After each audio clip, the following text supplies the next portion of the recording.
So I just recently I was binging my typical YouTube reviews and things of that nature, and I just saw that some breaking news came out about Keke Palmer and her filing a restraining order against her child's father. And in all honesty, it's not a restraining order; it's a order of protection. There is a difference between the two, and maybe by according to California states, it's a restraining order, but typically it's an order of protection. The reason why I wanted to speak out on this specifically is because I do not know if a lot of people know that domestic violence is actually my specialty. So, as a therapist, the first 5 years of my training came specifically from working with domestic violence victims. So, I wanted to provide a little clarity around some of the things that I'm seeing. One, I really want people to be mindful of withholding judgments. And here's the reason as to why I think it's important to talk about these things. A lot of times we are quick to victim blame. A lot of times we are trying to figure things out. And in the process of figuring things out, you could be doing more emotional damage to the person that's actually being victimized. Okay. So, one, the biggest thing is please withhold your judgment. Okay. I'm already sure whatever she is dealing with on an emotional state does not need to be complicated with people going to share their oftentimes wrong interpretation of what really is going on. I know I can't stop people from sharing that, but I just want to provide some type of clarity. Two, from the outside looking in, there are signs that were showing that this was a abusive relationship. And honestly, again, I am not her particular therapist, but looking on the outside in, here are some of the red flags that were coming out. First of all, in I think it was a US People magazine, I think it is, that was sharing these, where who Keke was actually sharing this information with, or her reps were. But some of the signs, one, we can always go back to that whole Usher thing. And the reason why that is one of the biggest signs is because typically an abuser will do things behind the scenes. But what makes an abuser even more lethal is when they do things on a grand scale and they don't care about what the consequences of that may be, as long as their point is being made to the person that they're victimizing. Meaning they have no wherewithal to even say, this may, how do I want to put this? I don't have a regard for how you may be treated, because that's another way of me being able to abuse you. And what do I mean by that? At the root of domestic violence, it's about power and control. Period. That's what it's about. So, in an effort of trying to control her actions, let me shame her on a public platform, right? Let me shame her on a public platform to make her come around come around to what I deem is appropriate. That could be because of my own insecurities. That could be because 9 times out of 10, most people who are abusers were abused at some point in time in their own lives. But again, this is a way of trying to dominate power and control over her. Another red flag was, we already saw, because of the backlash that came with the whole Usher situation, right? There was already a history of tweets, a history of other abusive relationships from what I remember, allegedly. Let me make sure I put that out there. But there had been things coming up that showed that there was a history of unhealthy or toxic or abusive relationships in the past. Again, I'm only going based off of the things that I have gathered in watching different clips and doing my own research around it. Everything is mainly alleged. I am here for educational purposes and educational purposes only. So we have a history, right? We have a buildup. In this article that's being shared, he was abusive with her on numerous times. He showed up to her place without her permission, and he's abused her in front of their child. Again, why am I mentioning this? Because now we are describing some of the elements of what an abuser can look like. A lot of times it is very Dr. Jekyll and Mr. Hyde, right? In the public, they might be seen a particular way. Behind closed doors can be something completely different, as we can see in this situation. Now, we got a little bit of a idea of who he is. Now let's look at how Keke has been acting.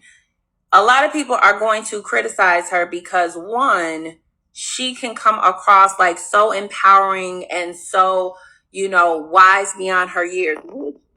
It's very true. I think a lot of things can be true at the same time. However, we need to let go of the idea that there is a certain type of look or person as to who can be a victim to domestic violence. I cannot stress this enough. There is no poster child. It could happen literally to any of us. And the biggest reasons why it could happen to any of us is because most of the time, abusers do not come up to you and say, "Hi, my name is an abuser.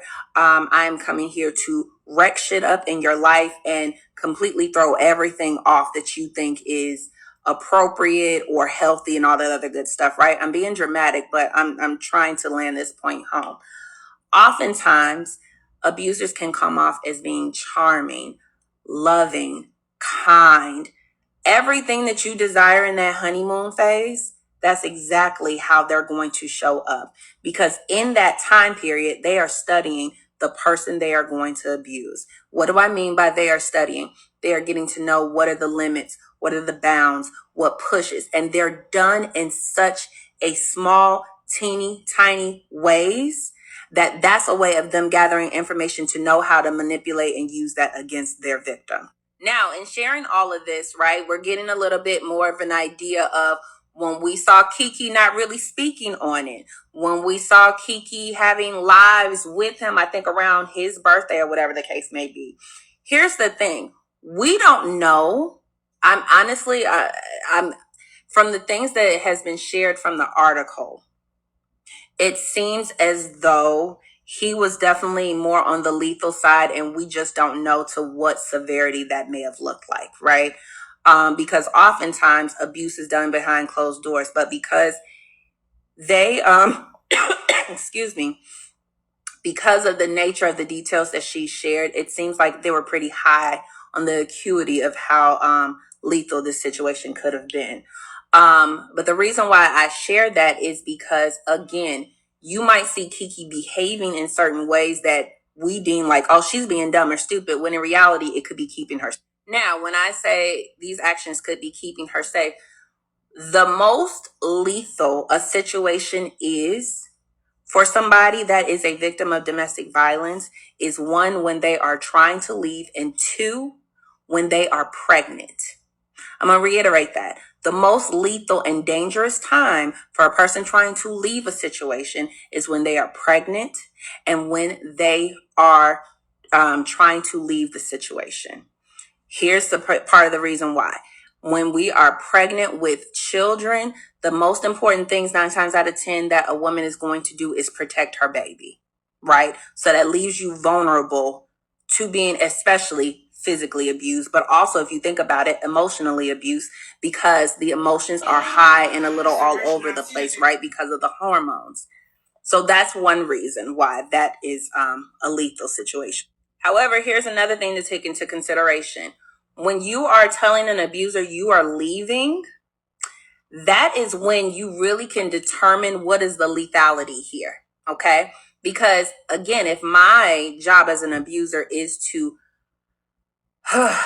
control, power and control, how dare you threaten to leave? How dare you take away my power, right? So the best thing is I can show you better than I can tell you how lethal this situation can be. Again, I am letting you guys know I am actually a certified domestic violence professional. I know my stuff. So here we go. We're going to be educated on tonight, okay? So now, when you see Keke out, I wouldn't even I wouldn't even say defending him, because she really didn't defend him at all. But when we saw those videos of her going out with him, I think during the birthdays and them having conversations and things of that nature, that could have been during a honeymoon phase. Because here's the thing. we have a cycle of violence, right? The cycle of violence starts at the honeymoon phase, where everything is peaches and cream, everything is wonderful, there's love.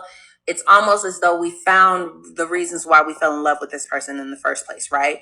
After that, that is a tension building stage. That is stage 2, tension building. And what happens with tension building? It's almost like, you know how you step into a room and you could feel like the tension within it? That is something that is going on in that person's relationships, right? Everybody's a little bit more irritable, everything's a little bit more tense, and pretty much this describes victims of domestic violence walking on eggshells. Okay, so when we're putting that together, you go from honeymoon to tension building. From the tension building, typically what happens, an explosive, abusive action takes place, right?